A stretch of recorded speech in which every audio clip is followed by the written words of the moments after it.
Hi everyone, welcome to our physics class. I was happy to meet a handful of you today. Unfortunately, I didn't get to meet everybody, but hopefully we'll get to know each other better over the course of this month. I thought I'd put together a quick video to give you a rundown of how to situate yourself in our learning environment.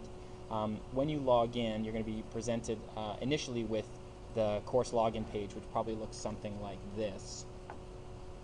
And the course that you'll have listed is this one, SPH3UZ Weiss in Summer 2014.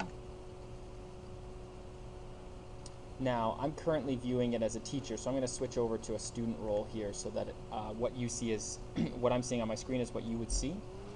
So let me just walk you through what these main menus are at the very top of the screen. Obviously, if you click this button, it's going to take you back to the home page, which is exactly right here. And there's some key features on this home page. Number one is the calendar. So it's set up to be agenda view, and what you're going to see here for each day is a series of tasks that I have assigned to you. So even if you just worked primarily from the calendar, that would be a good indication of what you have to accomplish.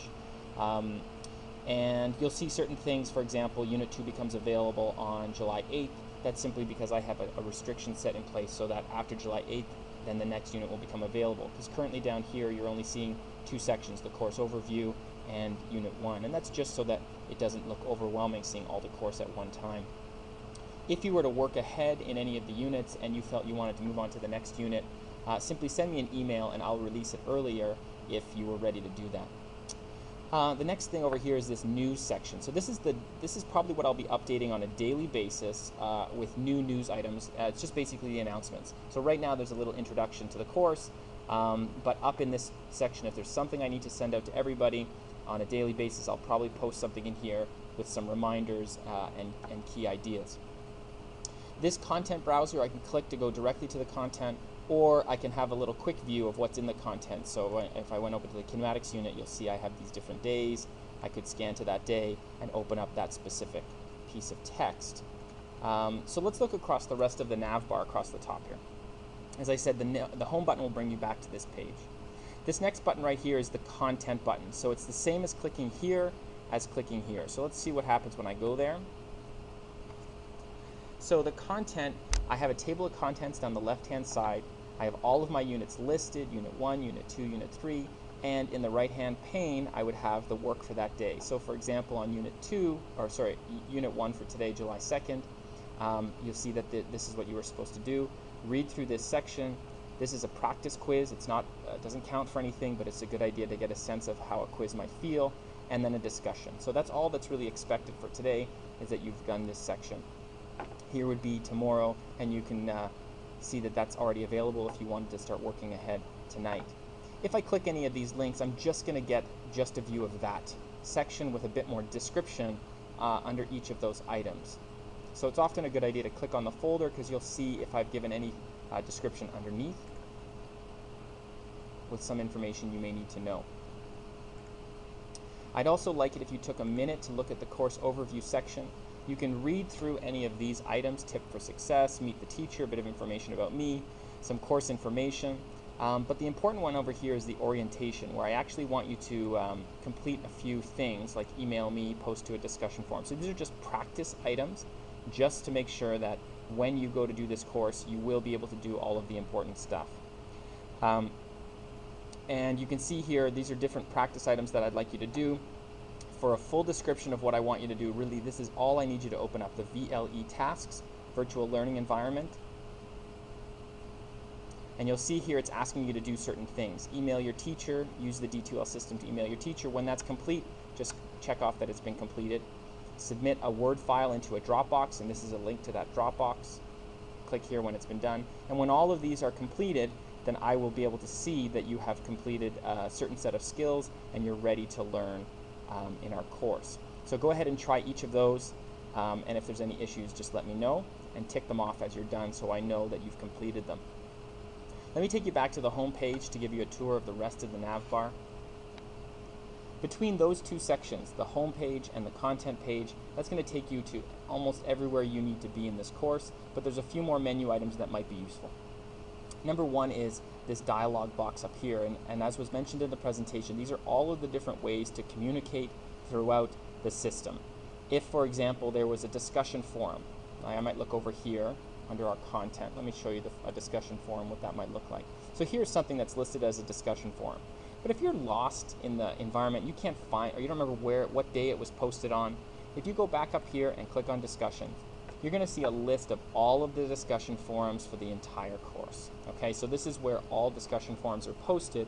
So if you can't find it in the content, just click on discussions, and that's where you're going to find it there. The same is true for this tab over here. Okay, this is the assessment tab, and once again, mostly in the content you will see links to drop boxes or quizzes. So for example, if I go back to content here, here's an example of what a quiz will look like in the content. Here's an example of what a Dropbox will look like. But once again, if you're lost and you can't remember where I posted something, it might be useful just to click on the assessment tab, click on Dropboxes, and once again it's going to show you all of the Dropboxes for the entire course, and so you'll be able to find the one that you were looking for, and the same goes for any rubrics or quizzes. Clicking on the grades link will link to our grading platform. I'm not going to worry about a video on that today, but I will give you more detail on what that will look like and how it will work in a future video. The last tab up here, if you pull down to some additional tools, this is just another link to the calendar. This section on FAQ, if students have emailed me multiple times about a specific topic, then what I might do is just answer that question in the FAQ section. So here are some questions like, is there an exam? Yes, you'll be writing an online formal exam. So it's answered here because that's a common question that comes up. So if I get a lot of questions about a certain topic, you may email me and I may just respond by saying check the FAQ, and what I'm saying is I've already answered that question, and so check it here. There are a few other things in here that might be useful to you, like the system check. If you click on system check, it's going to just run a little check to make sure that everything on your system has passed, that you have proper JavaScript, that your browser is appropriate to support D2L, and that's something you might want to look at just to verify you're going to be good to go. So that's your basic opening to this online learning environment.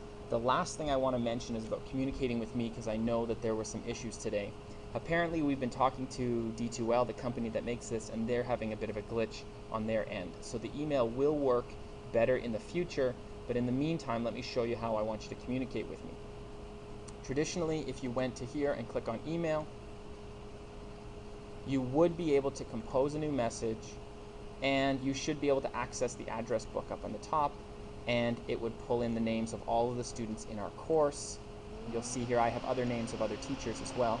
But if you wanted to email me, for example, you could find me in the list and you would click add recipients. So for the time being, let's just click Emma, add recipients, okay? And you'll see what should have been added up here is Emma's email address, and that's the glitch. So if the address book is not showing up, or when you click on a name, then the email doesn't actually show up here, then don't worry, that's something that D2L is fixing. Alternatively, what you can do is if you wanted to email Emma, we just need to grab this email address right here. We're going to paste it in there, so that will go to directly to her. And you can see it's really just student number, the same as yours, at pdsb.elearningontario.ca. So that's one way to communicate with me. That should be better in the future, but right now it's a little bit glitchy. The other thing you can do if you need to communicate with me is you go and view the class list. So that's again under the discussions tab. And it should work that you would simply be able to click on a name and it gets added in.